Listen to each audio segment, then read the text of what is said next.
à la suite d'un coffret de CD que j'avais fait avec un collègue sur Afrique, une histoire sonore, nous avons conçu l'idée de passer à l'image et de faire une sorte de saga sur l'évolution de l'Afrique sur 100 ans. Un gros siècle qui commencerait à peu près à la conférence de Berlin et qui se prolongerait jusqu'au début du 3e millénaire, donc en faisant parler les images, mais toujours en montrant, le sous-titre de la série c'est « Une autre histoire du XXe siècle », que contrairement à ce qu'on dit aujourd'hui dans le discours sur la mondialisation, l'Afrique n'a jamais été en marge du monde. L'Afrique a été présente au monde et elle a été souvent un acteur décisif dans les affaires du monde. Pour ce film, nous avons obtenu qu'il y ait des financements qui viennent non pas des gouvernements, mais d'un producteur privé de télévision qui s'appelle Temps Noir. Ce producteur a réuni les financements, pas mal d'argent. Nous y avons travaillé pendant 4 ans et aujourd'hui il est terminé. Il est fait de 4 épisodes. Le premier s'appelle « Le crépuscule de l'homme blanc ». Il va donc de la conférence de Berlin jusqu'en 1945. Le deuxième s'appelle « L'ouragan africain ».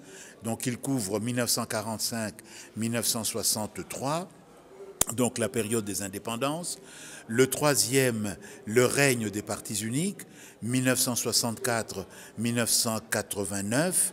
Et le quatrième, les aventures chaotiques de la démocratie, 1990 à nos jours.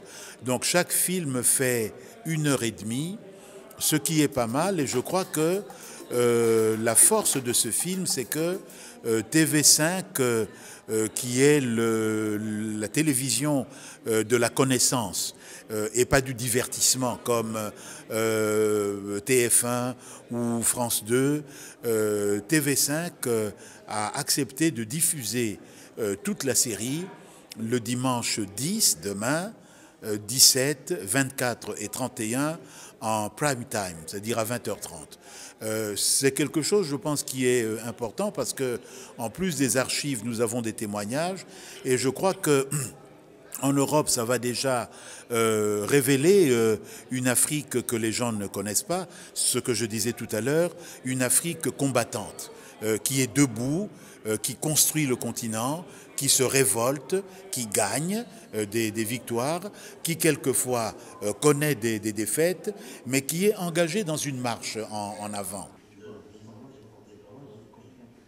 Comme nous allons diffuser aussi le film par les télévisions africaines francophones, mais on va doubler le film en anglais et en portugais, parce que certaines des archives et certains des témoins parlent en anglais et en portugais.